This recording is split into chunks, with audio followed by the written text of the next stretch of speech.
ಈ ದೇಶದಲ್ಲಿ ಇತ್ತೀಚಿನ ವರ್ಷಗಳಲ್ಲಿ ಒಂದು ವಿಚಿತ್ರ ಸ್ಥಿತಿಯನ್ನ ನಾವು ನೋಡ್ತಾ ಇದ್ದೀವಿ.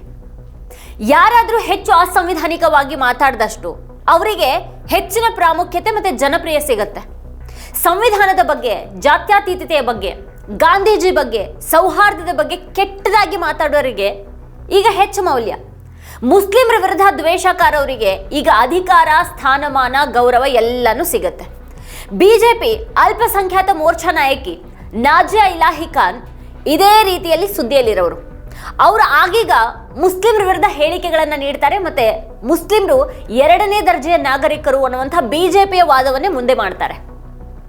ನಾಜಿಯಾ ಇಲಾಹಿ ಖಾನ್ ಅವರು ಇತ್ತೀಚೆಗೆ ಒಂದು ವಿವಾದಾತ್ಮಕ ಹೇಳಿಕೆಯನ್ನು ಕೊಟ್ಟರು.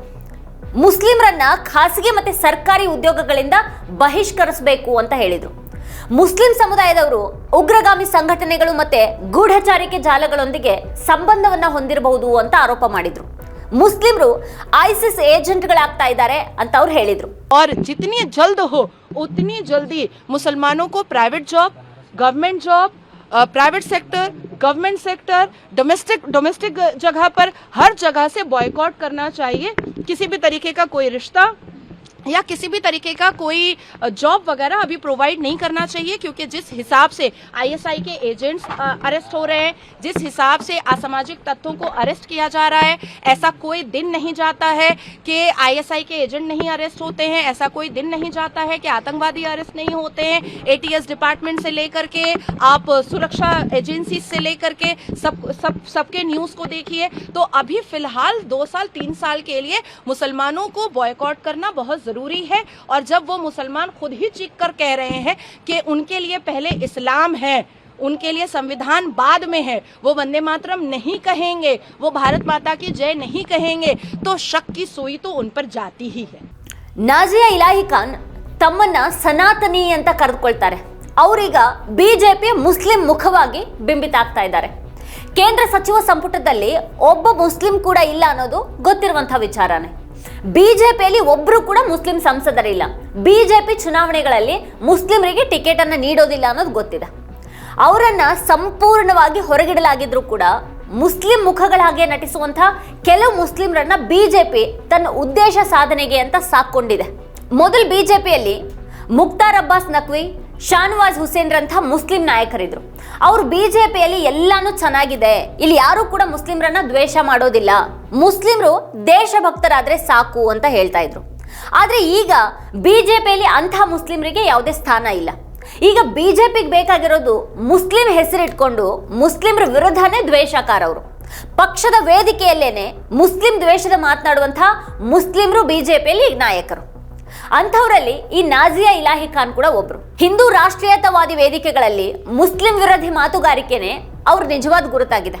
ಮುಸ್ಲಿಂ ವಿರೋಧಿ ನೀತಿಗಳು ಮತ್ತೆ ಮುಸ್ಲಿಂ ವಿರೋಧಿ ಭಾವನೆಗಳ ಮೇಲೇನೆ ಬಿಜೆಪಿಯ ಇಡೀ ರಾಜಕೀಯ ಇದೆ. ಅದು ಮುಸ್ಲಿಮರ ವಿರುದ್ಧ ದ್ವೇಷವನ್ನ ಹರಡೋ ಮೂಲಕ ಹಿಂದೂಗಳ ಮತಗಳನ್ನ ಒಗ್ಗೂಡಿಸೋದಿಕ್ ಬಯಸುತ್ತೆ. ಮತ್ತೆ ಬಿಜೆಪಿ ಜೊತೆ ಇರುವಂತಹ ಮುಸ್ಲಿಮರ ನಿಲುವು ಕೂಡ ಅದೇ ಆಗಿರುತ್ತೆ. ನಾಜಿಯಾ ಇಲಾಹಿ ಖಾನ್ ಅವರ ನಿಲುವು ಬಿಜೆಪಿ ಸಂಘ ಪರಿವಾರದವ್ರ ನಿಲುವಿಗಿಂತ ಬೇರೆ ಏನಿಲ್ಲ. ಅವರು ಖಾಸಗಿ ಮತ್ತೆ ಸರ್ಕಾರಿ ಉದ್ಯೋಗಗಳಿಂದ ಮುಸ್ಲಿಮರನ್ನ ಬಹಿಷ್ಕರಿಸಬೇಕು ಅಂತ ಹೇಳಿದ್ರು.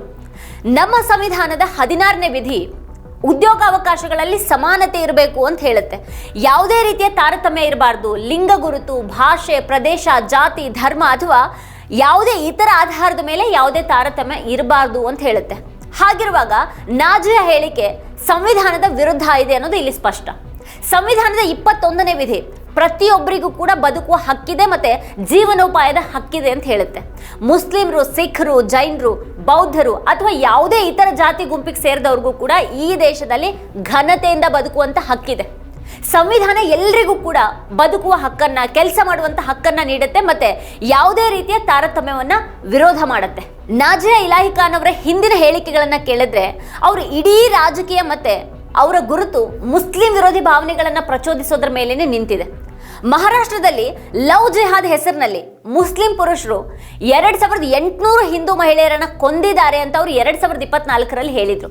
ಇಲ್ಲಿಯವರೆಗೆ ಒಂದೇ ಒಂದು ಲವ್ ಜಿಹಾದ್ ಪ್ರಕರಣ ನ್ಯಾಯಾಲಯದಲ್ಲಿ ಯಶಸ್ವಿಯಾಗಿ ವಿಚಾರಣೆ ನಡೆದಿದ್ದು ಇಲ್ಲ ಅಂತ ಹೇಳಲಾಗತ್ತೆ. ಯಾವುದನ್ನಾದ್ರೂ ಲವ್ ಜಿಹಾದ್ ಪ್ರಕರಣ ಅಂತ ಸಾಬೀತುಪಡಿಸೋದಕ್ಕೆ ಯಾವುದೇ ಒಂದು ವಿಚಾರಣೆನೇ ನಡೆದಿಲ್ಲ. ಬರುವಂತ ಎಲ್ಲಾ ಪ್ರಕರಣಗಳು ನಕಲಿ ಅನ್ನೋದು ಬಯಲಾಗಿದೆ.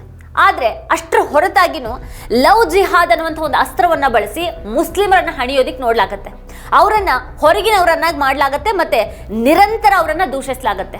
ಮತ್ತೆ ಬಿಜೆಪಿಯ ಜೊತೆಗಿರುವಂತ ಈ ನಾಜಾ ಇಲಾಹಿ ಖಾನ್ ಕೂಡ ಅದನ್ನೇ ಹೇಳ್ತಾ ಇದ್ದಾರೆ. ಲವ್ ಜಿಹಾದ್ ಅನ್ನೋದು ನಿಜಾನೇ ಆಗಿದ್ರೆ ಸರಿಯಾದ ತನಿಖೆ ಯಾಕೆ ನಡೆದಿಲ್ಲ? ಮಹಾರಾಷ್ಟ್ರದಲ್ಲಿ ಬಿಜೆಪಿನ ಅಧಿಕಾರದಲ್ಲಿದೆ. ಹಾಗಿರುವಾಗ ಈ ನಾಜಿಯಾ ಖಾನ್ ಮೊದಲು ತಮ್ಮದೇ ಪಕ್ಷವನ್ನ ಕೇಳಬೇಕಲ್ಲ. ಜನವರಿ 2025ರಲ್ಲಿ ದೆಹಲಿಯ ರೋಹಿಣಿಯಲ್ಲಿ ನಡೆದಂತ ಒಂದು ಕಾರ್ಯಕ್ರಮದಲ್ಲಿ ಇದೇ ನಾಜಿಯಾ ಅವರಿಗೆ ಓದೋದಿಕ್ ಹೇಳಿ, ಅವ್ರು ಓದೋದಿಲ್ಲ, ಅವರನ್ನ ಮನುಷ್ಯರಾಗಿರೋದಿಕ್ ಹೇಳಿ ಅಂತ ಮುಸ್ಲಿಮರ ಕಡೆಗೆ ಬೆರಳು ಮಾಡಿದ್ರು. ಹಾಗಾದ್ರೆ ಇವ್ರು ಯಾರು? ಸಮಸ್ಯೆ ಏನು ಅಂತ ಅಂದ್ರೆ ನಾಜಿಯಾ ಇಲಾಹಿ ಖಾನ್ ಮತ್ತೆ ಅವ್ರ ಸಿದ್ಧಾಂತದಿಂದ ಬಂದವರು. ಮನುಷ್ಯರು ಮನುಷ್ಯರಲ್ಲ ಅಂತ ಹೇಳ್ತಾರೆ, ಮತ್ತೆ ಈ ಸಂವಿಧಾನ ಭಾರತದ ಕಲ್ಪನೆಗೆ ವಿರುದ್ಧವಾಗಿದೆ ಅಂತ ನಂಬುತ್ತಾರೆ. ಇದೇ ನಾಜಿಯಾ ಮುಸ್ಲಿಮರು ಅತ್ಯಾಚಾರ ಮಾಡೋದಕ್ಕೆ ಹೇಳಿದ್ರೆ ತಕ್ಷಣ ಮಾಡ್ತಾರೆ, ಲವ್ ಜಿಹಾದ್ ಮಾಡೋದಕ್ಕೆ ಹೇಳಿದ್ರೆ ತಕ್ಷಣ ಮಾಡ್ತಾರೆ, ಬಾಂಬ್ ಇಡೋದಕ್ಕೆ ಹೇಳಿದ್ರೆ, ಗುಂಡಿಕ್ಕೋದಕ್ಕೆ ಹೇಳಿದ್ರೆ ಮಾಡ್ತಾರೆ ಅಂತೆಲ್ಲ ಮಾತಾಡಿದ್ರು. ಬಿಲ್ಕಿಸ್ ಬಾನು ಅವರನ್ನ ಯಾರು ಸಾಮೂಹಿಕ ಅತ್ಯಾಚಾರ ಮಾಡಿದ್ರು ಅಂತ ನಾಜಿಯಾ ಗೊತ್ತಿಲ್ವಾ? ಬಿಲ್ಕಿಸ್ ಬಾನು ಅವರ ಇಡೀ ಕುಟುಂಬದ ಮಾರಣ ಹೋಮ ಮಾಡಿದ್ದು ಯಾರು ಅನ್ನೋದು ನಾಜಿಯಾ ಗೊತ್ತಿಲ್ವಾ? ಅದೇ ಅತ್ಯಾಚಾರಿಗಳನ್ನ ಬಿಡುಗಡೆ ಮಾಡಿದಾಗ ಈ ಬಿಜೆಪಿ ಜನರು ಅವರನ್ನ ಹಾರ ಹಾಕಿ ಸ್ವಾಗತಿಸಿದ್ರು ಅನ್ನೋದು ಈ ನಾಜಿಯಾಗ್ ತಿಳಿದಿಲ್ವಾ? ಮೊದಲು ಸಾಮಾಜಿಕ ಮಾಧ್ಯಮ ವೇದಿಕೆಗಳು, ವಾಟ್ಸ್ಆಪ್ ಯೂನಿವರ್ಸಿಟಿ ಮತ್ತೆ ಮಡಿಲ ಮೀಡಿಯಾಗಳ ಮೂಲಕ ಮುಸ್ಲಿಮರು ಹೊರಗಿನವರು, ಕ್ರೂರಿಗಳು, ಅಪರಾಧಿಗಳು ಅನ್ನುವಂಥ ತಪ್ಪು ಕಲ್ಪನೆಯನ್ನು ಸೃಷ್ಟಿ ಮಾಡಲಾಯಿತು.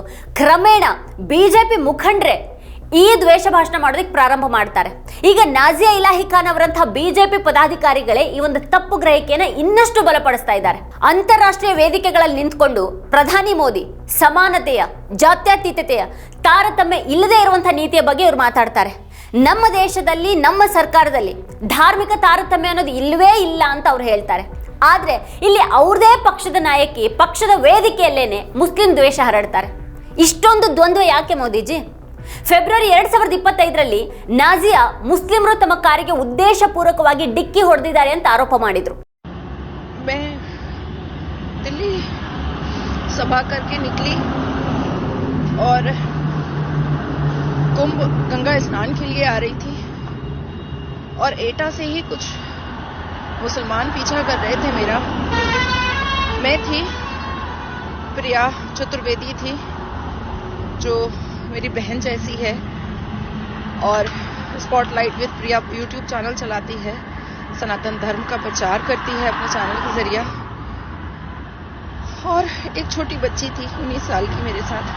हम 3 लोग थे और एटा से पीछा करते करते उन मुल्लों ने इस बुरी तरीके से कार का एक्सीडेंट किया है कि शायद अगर प्रिया बच गई तो दुआ कीजिएगा कि वो बच जाए. ಸತ್ಯ ಏನು ಅಂತ ಅಂದ್ರೆ ಅವರ ಕಾರಿನ ಚಾಲಕ ಡ್ರೈವ್ ಮಾಡುವಾಗ ನಿದ್ದೆ ಮಾಡ್ತಾ ಇದ್ದರಿಂದಾಗಿ ಆ ಒಂದು ಅಪಘಾತ ಸಂಭವಿಸಿದೆ. देखिए, एक महिला के एक्स हैंडल से उसकी कार पर हमला किए जाने संबंधी कतिपय तथ्यों का उल्लेख करते हुए एक पोस्ट किया गया है. उक्त घटना के संबंध में आप सभी को अवगत कराना है कि आज दिनांक 24 फरवरी 2025 को प्रातः करीब 7 बजे कानपुर देहात पुलिस को एर्टिगा टैक्सी संख्या UP 79805232 के दुर्घटनाग्रस्त हो जाने के संबंध में सूचना प्राप्त हुई. उक्त महिला इसी टैक्सी से यात्रा कर रही थी. प्राप्त सूचना पर चौकी प्रभारी 12 द्वारा तत्काल मौके पर पहुंच करके उक्त घटना को अटेंड किया गया. जब स्थानीय पुलिस द्वारा उक्त वाहन के चालक से पूछताछ की गई तो उसके द्वारा वाहन चलाते समय नींद आ जाने के कारण उक्त वाहन के दुर्घटनाग्रस्त होने की बात स्थानीय पुलिस को बताई गई, जिस पर स्थानीय पुलिस द्वारा उक्त सभी यात्री व जो वाहन चालक था उससे यह अनुरोध किया गया कि यदि वे इस घटना के संबंध में किसी प्रकार की कोई लिखित सूचना थाना स्थानीय पर देना चाहते हैं तो वे दे सकते हैं, जिस पर उक्त सभी लोगों द्वारा इस घटना के संबंध में किसी भी प्रकार की लिखित सूचना स्थानीय पुलिस को देने से इनकार किया गया. तत्पश्चात महिला यात्री की सुविधा को देखते हुए स्थानीय पुलिस द्वारा एक ऑल्टरनेट टैक्सी की तत्काल व्यवस्था कर उन्हें उनके गंतव्य हेतु रवाना किया गया, जिस पर कानपुर देहात पुलिस के इस सद्भावपूर्ण व्यवहार की प्रशंसा भी उक्त महिला द्वारा की गई.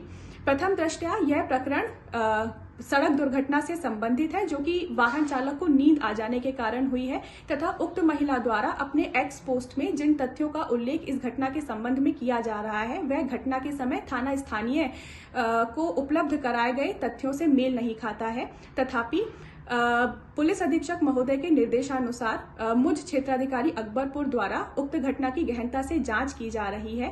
ಆದ್ರೆ ನಾಜಿಯಾ ಇದರಲ್ಲಿ ಮುಸ್ಲಿಮರನ್ನ ಎಳಕ್ ತಂದಿದ್ರು. ಈ ರೀತಿ ಮಾತಾಡ್ತಾ ಇರೋದ್ರಿಂದಾನೇ ಅವರು ಬಿಜೆಪಿಯ ಮುಸ್ಲಿಂ ಮುಖವಾಗಿ ಉಳ್ಕೊಂಡಿದ್ದಾರೆ.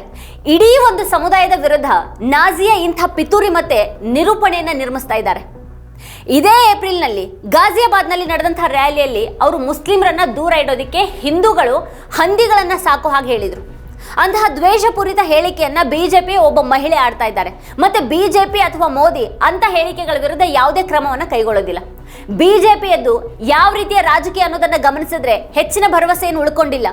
ಮುಸ್ಲಿಮರ ಬಗ್ಗೆ ಅಂತಹ ಭಾವನೆಗಳನ್ನ ಹರಡ್ತಾ ಇರೋದು ನಾಜಿಯಾ ಮಾತ್ರ ಅಲ್ಲ, ಮೋದಿ ಸ್ವತಃ ಗಲಭೆಕೋರರನ್ನ ಅವ್ರ ಬಟ್ಟೆಯಿಂದ ಗುರುತಿಸಿ ಅನ್ನುವಂಥ ಮಾತುಗಳನ್ನ ಆಡಿದ್ರು.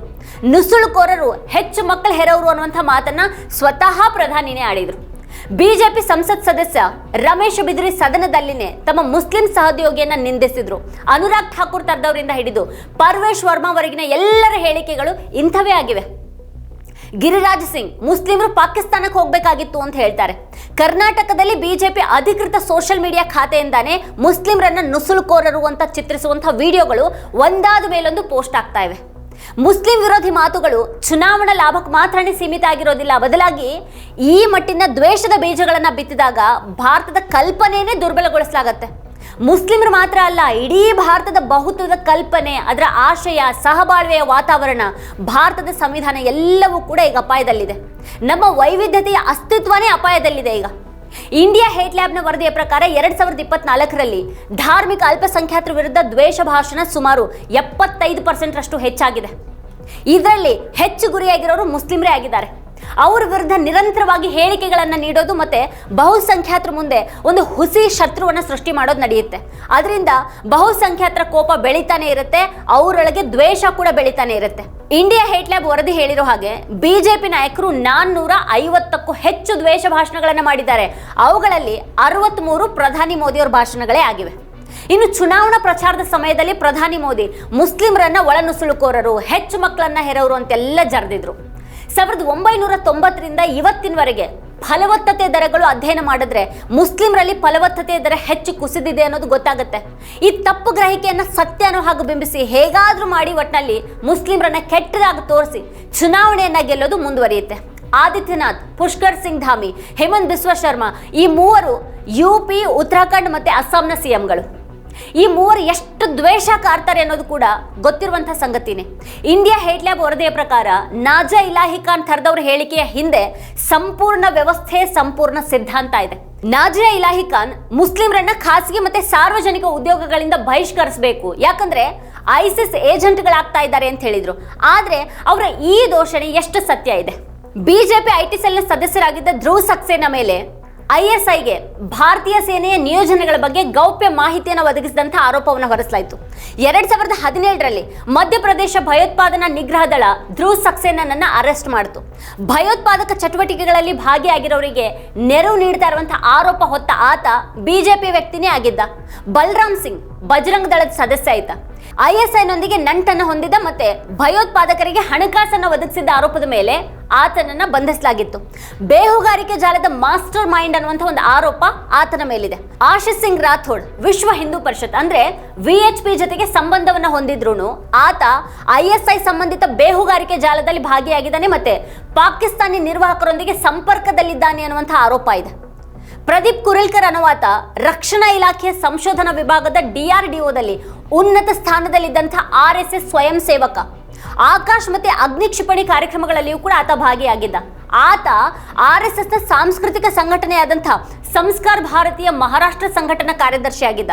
ಸೆಪ್ಟೆಂಬರ್ 2022ರಲ್ಲಿ ಆತ ಜರಾದಾಸ್ ಗುಪ್ತಾ ಅನ್ನುವಂಥ ಪಾಕಿಸ್ತಾನಿ ಏಜೆಂಟ್ನೊಂದಿಗೆ ವಾಟ್ಸ್ಆ್ಯಪ್ನಲ್ಲಿ ಮಾತಾಡಿದ್ದ. ಪಾಕಿಸ್ತಾನಿ ಏಜೆಂಟ್ ಜೊತೆಗೆ ಕ್ಷಿಪಣಿ ವ್ಯವಸ್ಥೆಗಳು ಮತ್ತೆ ಗೌಪ್ಯ ರಕ್ಷಣಾ ಮಾಹಿತಿಯನ್ನು ಹಂಚಿಕೊಂಡಂತಹ ಆರೋಪಗಳು ಪ್ರದೀಪ್ ವಿರುದ್ಧ ಇವೆ. ಮಹಾರಾಷ್ಟ್ರ ATS 2023ರಲ್ಲಿ DRDO ಪುಣೆ ಪ್ರಯೋಗಾಲಯದ ನಿರ್ದೇಶಕ ಪ್ರದೀಪ್ ಕುರಿಲ್ಕರ್ ಅನ್ನ ಅರೆಸ್ಟ್ ಮಾಡಿತು.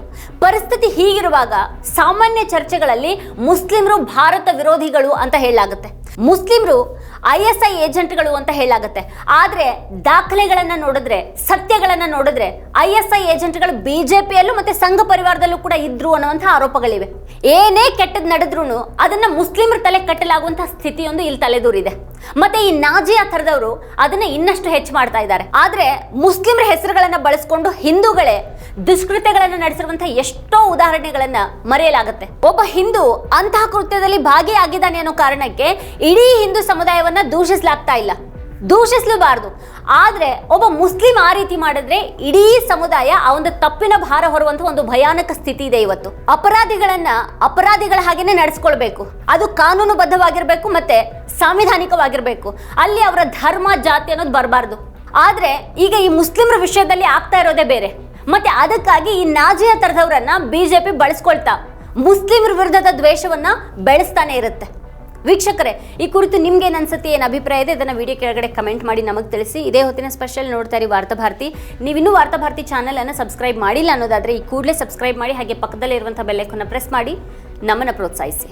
ನಮ್ಮ ಕಾರ್ಯಕ್ರಮಗಳನ್ನ ನೀವು ನೋಡ್ತಾ ಇದ್ರೆ ನಮ್ಮ ಚಾನೆಲ್ ಅನ್ನ ಸಬ್ಸ್ಕ್ರೈಬ್ ಮಾಡಿ, ಪಕ್ಕದ ಬೆಲ್ ಐಕಾನ್ ಒತ್ತಿ ನಮ್ಮನ್ನ ಬೆಂಬಲಿಸಿ.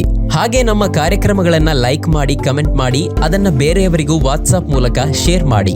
ನೀವು ಹೀಗೆ ಮಾಡಿದಾಗ ನಮ್ಮ ಚಾನೆಲ್ ಇನ್ನಷ್ಟು ಮತ್ತಷ್ಟು ಜನರಿಗೆ ತಲುಪಲು ನೀವು ನಮ್ಮೊಂದಿಗೆ ಸಹಕರಿಸಿದ ಹಾಗಾಗುತ್ತೆ. ಇದು ನೀವು ಯಾವುದೇ ಖರ್ಚಿಲ್ಲದೆ ಕೆಲವೇ ಸೆಕೆಂಡುಗಳಲ್ಲಿ ನೀಡಬಹುದಾದ ಸಹಕಾರ. ಧನ್ಯವಾದಗಳು.